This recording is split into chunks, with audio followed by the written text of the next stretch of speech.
Assalamualaikum warahmatullahi wabarakatuh. Salam sejahtera bagi kita semua. Perkenalkan, nama saya Kalista Medina dengan nomor mahasiswa 20/463721/TP/12999.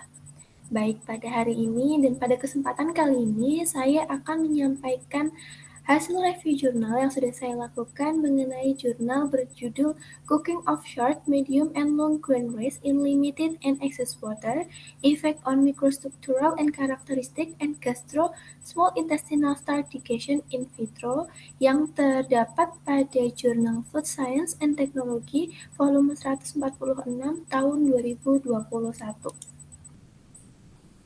Oke, pada kesempatan hari ini saya akan menyampaikan mengenai 4 subtopik pembahasan, yaitu diawali dengan introduction, kemudian ada material and methods, lalu dilanjutkan dengan result and discussion, dan yang terakhir yaitu ditutup dengan conclusion. Oke, kita langsung aja pada pokok pembahasan pertama kita, yaitu introduction. Di sini mengenai pencernaan pati pada makanan yang sebagian besar terdiri dari karbohidrat seperti beras, kemudian nasi, itu akan dicerna dan diserap pada usus halus. Nah, penyerapan ini akan menyebabkan peningkatan kadar glukosa darah yang cukup cepat. Peningkatan yang pesat ini dapat dikaitkan dengan timbulnya penyakit-penyakit yang terkait dengan gaya hidup, seperti diabetes tipe 2, hiperlipidemia, hingga penyakit jantung. Kemudian, pada pencernaan pati beras ini dipengaruhi oleh 3 hal, yaitu yang pertama faktor endogen, faktor eksogen, dan juga metode pemasakan yang dilakukan. Pada faktor endogen, yang menjadi faktor utama yaitu adalah kandungan amilosa. Namun, pencernaan pati ini tidak hanya dipengaruhi oleh kandungan amilosanya saja, tetapi juga faktor-faktor lain seperti interaksi pati dan protein atau lipid, kemudian distribusi panjang rantai cabang amilopektinnya juga. Nah, lalu pada faktor eksogen, ini tuh mengacu pada pengolahan seperti pengeringan, kemudian pasca panen, pemolesan, perendaman, penggilingan, perebusan, pencampuran, dan kondisi-kondisi setelah pemasakan atau penyimpanan pasca pemasakan. Kemudian pada faktor yang ketiga yaitu pada metode pemasakan. Metode pemasakan nasi yaitu ada 2 metode yang dapat dilakukan, yaitu ada limited water method atau LWM dan excess water method atau EWM. Selanjutnya, tujuan dari penelitian ini yaitu untuk menyelidiki dampak dari metode pemasakan yang berbeda pada struktur mikro beras dan bagaimana hal itu terkait dengan hidrolisis pati pada beras dan varietas beras gabah berbutir pendek, sedang, dan juga panjang.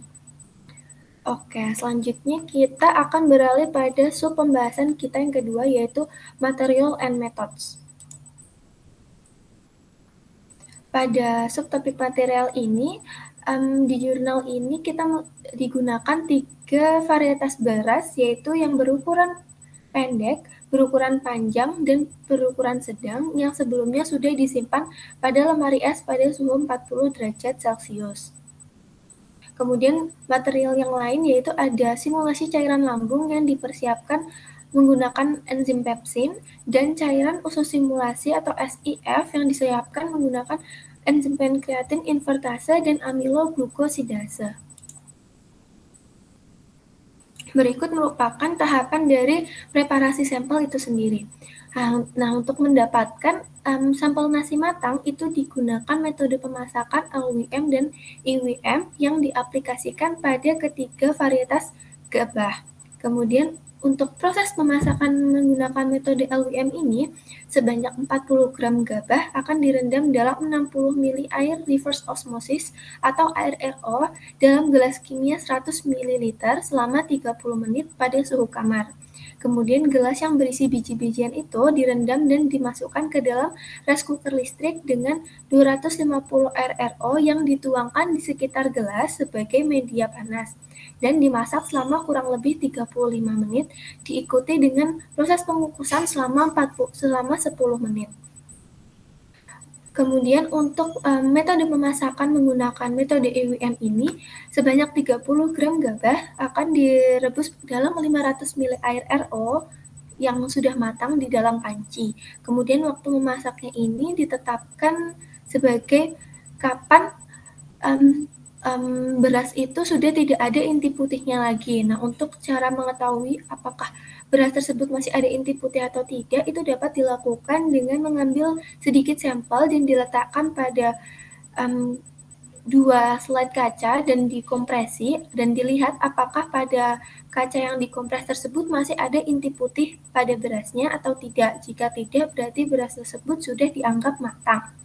Kemudian nasi yang sudah dimasak ini akan didinginkan dalam cawan petri yang dibungkus dengan cling wrap pada suhu kamar selama 30 menit.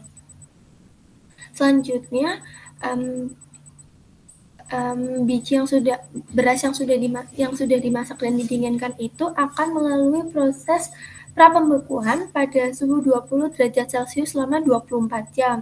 Setelah melalui proses prapembekuan akan dilakukan proses beku keringkan pada suhu 25 derajat Celcius selama 48 jam.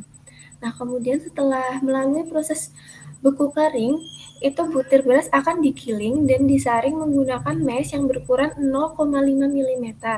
Nah, penggilingan dan penyaringan ini dilakukan untuk mendapatkan sampel bubuk dan untuk mempermudah menganalisis komposisinya.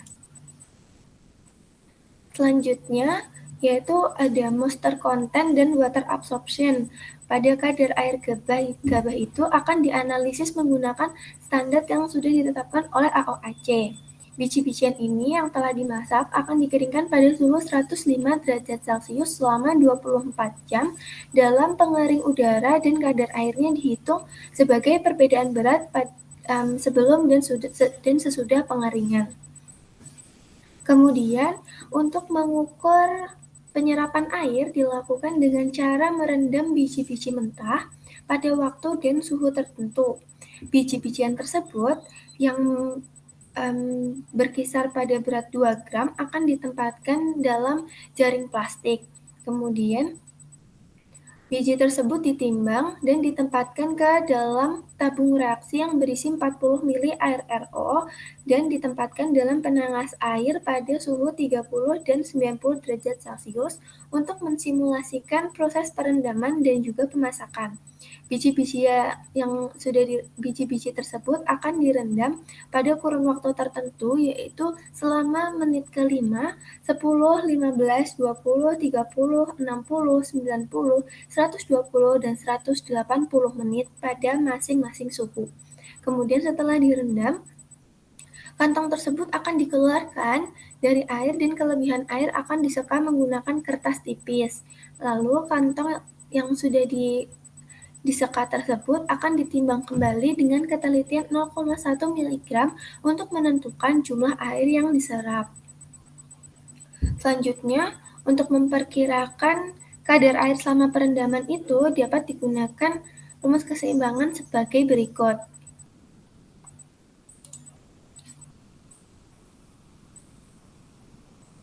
Selanjutnya, pada penentuan crude protein atau CP content, itu akan dihitung dengan kandungan nitrogen yang ditentukan dan faktor konversi protein nitrogen 5,95.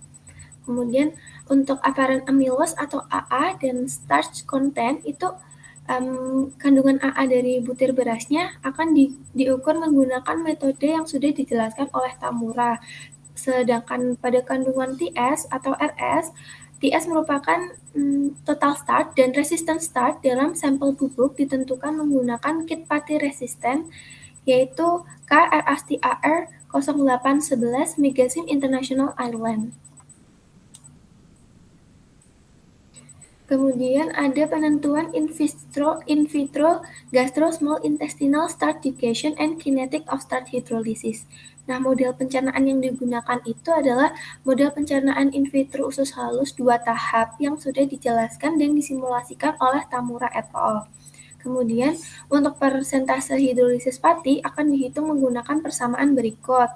Dan persamaan kinetika hidrolisis pati juga akan dihitung menggunakan persamaan tersebut. Lalu, untuk menggambarkan EGI atau mengetahui EGI akan dihitung menggunakan persamaan tersebut pula. Lalu ada apparent viscosity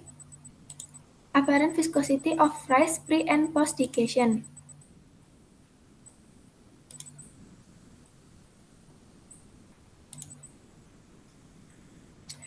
Pada tahapan ini ada dua tahap, yaitu mempersiapkan rice luris dan pengukuran viskositas. Pada persiapan rice luris ini, beras akan dicampur dengan sejumlah air RO selama 2 menit untuk mencapai konsentrasi TS akhir yaitu 8%. Kemudian, viskositas yang tampak dari 35 gram sampel bubur tersebut akan dihomogenkan dan diukur menggunakan rheometer dinamis yang dilengkapi dengan sistem silinder Peltier. Selanjutnya yaitu ada microscopic imaging and histochemical analysis. Nah, pada tahapan ini ada dua tahapan, yaitu mempersiapkan sampel untuk pengamatan mikroskopis dan juga pengambilan gambar. Untuk persiapan sampelnya ini digunakan metode pemotongan sederhana. Lalu pada pengambilan gambar akan diambil menggunakan kamera digital yang dipasang pada mikroskop stereofluoresen yang dilengkapi dengan lampu busur merkuri 100 watt dan set filter fluorensi ultraviolet untuk fluorensi pengamatan dan dengan lampu halogen untuk pengamatan morfologi jaringan.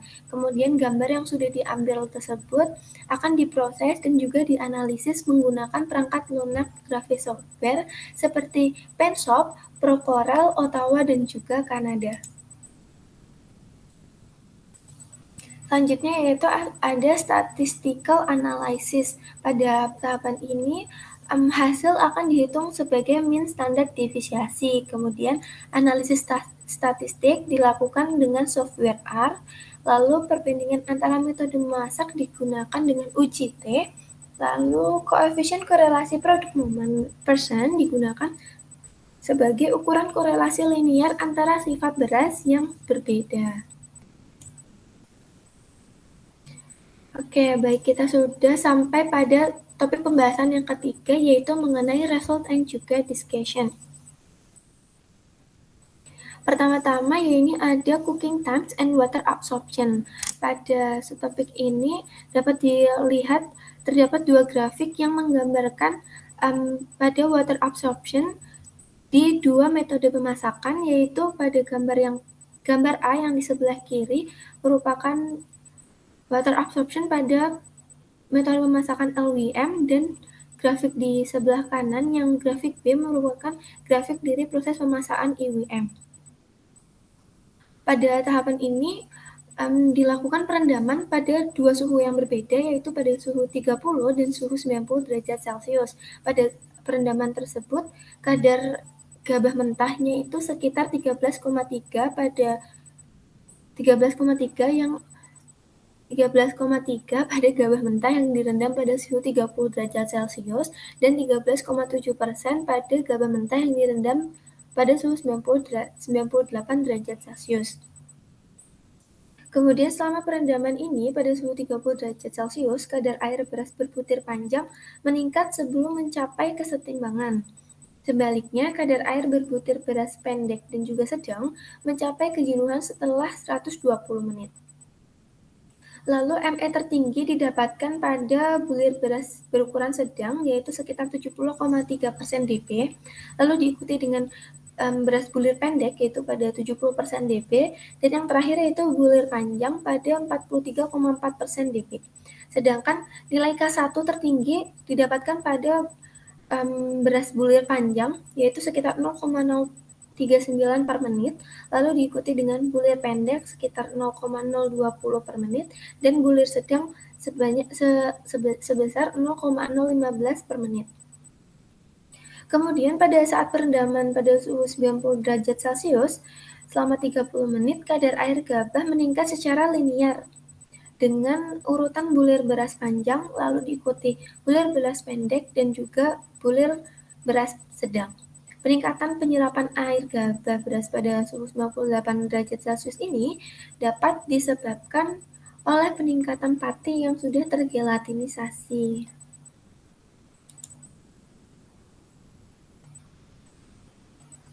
Kemudian pada pembahasan yang selanjutnya yaitu ada komposisi dari sampel. Nah, pada sampel ini kadar air beras yang dimasak dengan metode LWM secara signifikan lebih rendah daripada yang dimasak dengan metode IWM. Diketahui bahwa kadar air pada metode yang dimasak menggunakan LWM ini sebanyak 62,19 sampai 65,0,8% WB, sedangkan yang pada metode pemasakan IWM kadar airnya itu sekitar 70,75 sampai 74,35% WB. Nah, perbedaan yang cukup signifikan tersebut terjadi karena granula pati memiliki keterbatasan air yang tersedia untuk menyerap dan juga menggelatinisasi pati dan air yang diserap dalam proses pengukusan tersebut. Lalu selanjutnya ada kandungan CP pada ketiga jenis ukuran bulir beras. Nah, kandungan CP yang tertinggi ini didapatkan pada beras berbutir panjang, lalu diikuti dengan beras berbutir sedang, dan yang terakhir adalah beras berbutir pendek. Nah, di sini diketahui bahwa penurunan kandungan CP ini disebabkan oleh pemecahan protein menjadi nitrogen yang mengandung komponen aroma pada proses pemasakan. Nah, lalu di sini juga kita akan mengetahui tentang kandungan AA pada ketiga jenis bulir beras juga. Bulir beras mentah itu tuh memiliki kandungan AA yang jauh lebih tinggi daripada bulir beras berukuran sedang dan juga berukuran pendek. Lalu kandungan TS yang tertinggi dalam kondisi mentah. Jadi pada kondisi mentah itu TS-nya yang paling tinggi. Kemudian diikuti oleh kandungan TS pada beras yang dimasak menggunakan metode LWM dan yang menggunakan metode OWM. Nah, dalam penelitian ini tuh diketahui bahwa penurunan kandungan AA dan TS selama pemasakan tersebut dapat disebabkan oleh leaching amilosa dan juga amilopektin ke dalam air rebusan. Kemudian hidrolisisnya menjadi dextrin, bermolekul rendah, dan juga gula pereduksi. Selain itu juga disebabkan karena pembentukan kompleks dengan lipid dan protein. Lalu yang terakhir di sini ada kandungan RS. Kandungan RS pada tiga perlakuan yaitu pada beras mentah, LWM, dan WM diketahui yang paling tinggi itu terdapat pada nasi yang sudah dimasak menggunakan metode LWM, lalu diikuti dengan nasi yang sudah dimasak menggunakan metode IWM, dan yang terakhir yaitu pada nasi atau beras mentah. Nah, perubahan kandungan RS ini tergantung pada varietas beras yang digunakan, kemudian metode memasak, rasio air terhadap beras, lalu suhu perendaman, dan kadar air, serta metode yang digunakan. Dalam penelitian ini yaitu juga diketahui bahwa kandungan AA beras mentah menunjukkan adanya korelasi dengan K1. Meskipun kandungan TS atau total starch dan juga resistant starch itu tuh tidak menunjukkan adanya korelasi terkait dengan equilibrium moisture content dan rate constant.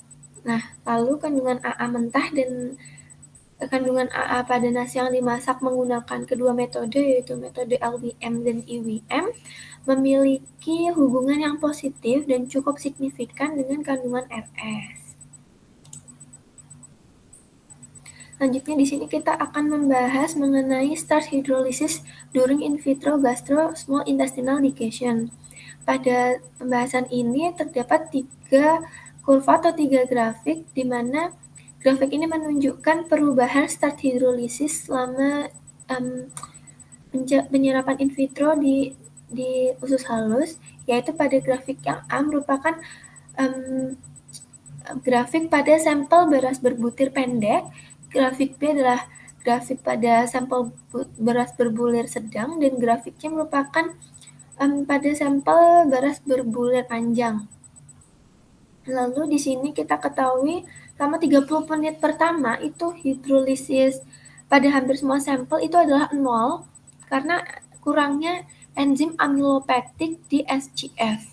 Kemudian hidrolisis pati ini di tengah pencernaan yang dimasak menggunakan metode LWM lebih tinggi daripada yang dimasak menggunakan IWM untuk semua varietas. Lalu pada menit ke 210, simulasi pencernaan hidrolisis pati untuk beras berbulir sedang dan juga panjang secara signifikan lebih tinggi daripada bulir dari lebih tinggi untuk nasi yang dimasak dengan metode LWM. Masing-masing itu sekitar 75,1 dan 87,5%. Nah, dibandingkan dengan yang IWM ini, tadi cukup signifikan ya perbedaannya karena pada IWM ini hidrolisis patinya hanya sekitar 65,8 dan 64,5%. Lalu meskipun hidrolisis pati ini pada beras berbulir pendek itu tuh hampir serupa antara dua metode memasak, namun viskositas yang terlihat dari beras sebelum dan sesudah pencernaan cukup terlihat, cukup signifikan. Lalu dilanjut dengan parameter kinetika hidrolisis pati dari varietas gabah.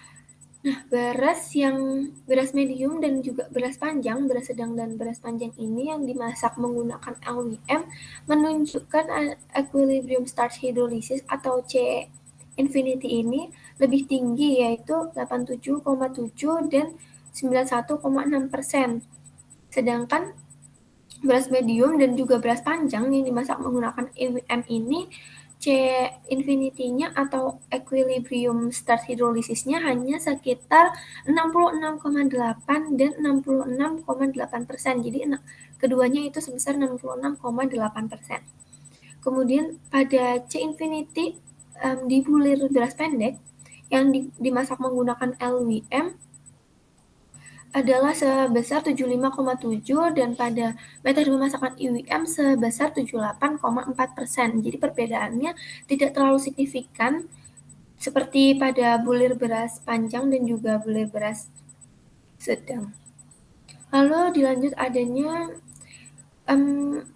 hasil dari kinetik konstan atau K2 pada sampel itu berada pada kisaran 1,1 dan 2,4 per menit dengan perbedaan yang cukup signifikan antara beras berbulir pendek dan sedang yang dimasak menggunakan metode pemasakan LWM.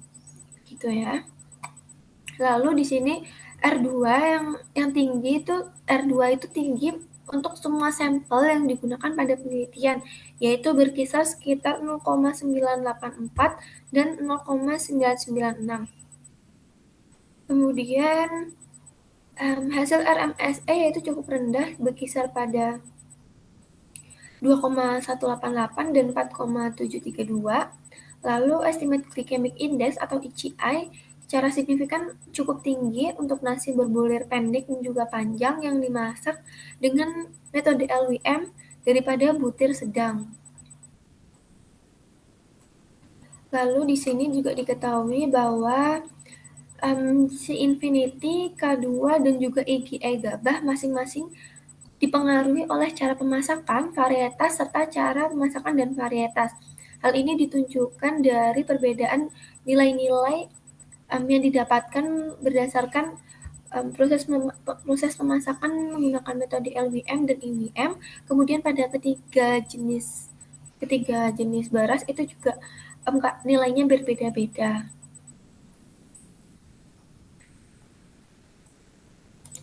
Selanjutnya, kita akan membahas mengenai apparent viscosity of rice pre and post-digestion. Di sini viskositas equilibrium yang tampak untuk kontrol yang dimasak dengan nasi pendek, sedang, dan panjang berada di kisaran 0,15 sampai 0,23 PAS.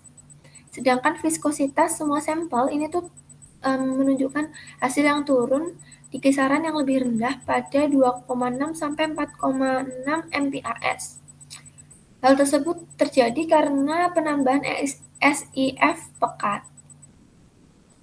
Hasil viskositas ini dari penelitian menunjukkan bahwa bubur beras dari varietas yang sama namun menggunakan metode pemasakan yang berbeda mungkin memiliki derajat gelatinisasi yang serupa begitu. Dengan demikian tersirat bahwa akses antara enzim dan juga pati dalam bubur nasi, kemudian sistem dengan struktur jaringan yang rusak dan tersebar di butiran pati terbuka mungkin tidak berbeda antara varietas dan juga metode memasak. Oke, selanjutnya kita beralih pada pembahasan mengenai microstructure of rice grain. Berikut adalah hasil dari pemotretan atau pengamatan mikroskopis dari beras dari bulir-bulir beras sampel. Yang pertama yaitu ada lapisan aleuron. Lapisan aleuron pada daerah perifer dari gabah beras mentah itu menunjukkan fluorensi yang kuat dan diamati dengan permukaan yang relatif halus. Kemudian sedangkan lapisan aleuron dari gabah beras yang dimasak menunjukkan fluorensi yang lemah karena kerusakan juga distorsi dari adanya proses pemasakan itu sendiri dan juga perlakuan panas ya. Lalu distorsi permukaan gabah yang dimasak itu juga dapat disebabkan oleh gelatinisasi dan juga ekspansi pati yang dapat menyebabkan gangguan sel karena kontak antara air mendidih dan permukaan gabah. Lalu di sini juga ada yang namanya coat layer. Nah, coated layer ini hanya terbentuk pada beras butir pendek saja. Pada coated layer ini terbentuk karena adanya abrasi dinding sel dari area perifer dan laminasi bahan yang tercuci selama pemasakan LWM. Karena pada beras berbutir sedang dan panjang menunjukkan lebih sedikit bahan yang terlicing selama perendaman pada suhu 90 derajat Celcius tadi, maka coated layer itu tidak terbentuk pada beras berbutir sedang dan juga beras berbutir pendek. Maksud saya beras berbutir panjang dan juga beras berbutir sedang. Kemudian di sini ada central area pada beras yang sudah dimasak. Central areanya itu menunjukkan adanya keretakan dan juga rongga. Keretakan dan rongga itu terdapat pada sisi punggung dan hingga ke sisi perut dari bulir beras tersebut. Bulir beras yang dimasak menggunakan metode LWM ini menunjukkan rongga yang lebih besar dan lebih banyak kerusakan pada dinding selnya daripada butir beras yang dimasak menggunakan metode LWM. Lalu RCV dari beras berbutir pendek, sedang, dan panjang secara signifikan lebih tinggi pada proses pemasakan yang menggunakan metode LWM daripada menggunakan metode EWM. Lalu rongga dalam butir beras ini dihasilkan karena adanya penguapan air melalui retakan pada jaringan butir selama proses pengukusan dalam kasus LWM. Jadi pada kasus LWM ini kan proses memasaknya juga menggunakan proses pengukusan. Jadi rongganya itu terbentuk akibat proses pengukusan tersebut. Berikut merupakan gambar mikroskopik dari sampel-sampel beras, di mana pada sampel A, D, dan juga G merupakan sampel beras berbutir pendek. Kemudian pada sampel beras B, pada sampel gambar B, gambar E dan juga gambar H merupakan gambar dari sampel beras berbulir sedang, dan gambar C, F dan I merupakan gambar dari beras berbulir panjang. Kemudian di sini diketahui juga bahwa sampel yang pada gambar A hingga F merupakan sampel mentah dan gambar G hingga I ini merupakan sampel yang sudah dimasak menggunakan metode LWM.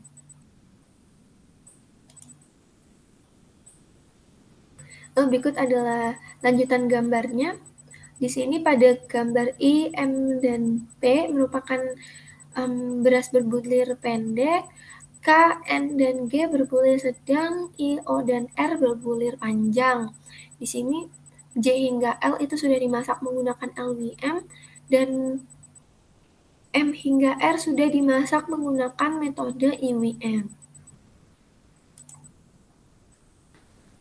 Oke, kita sudah sampai pada pembahasan yang terakhir, yaitu adalah conclusion.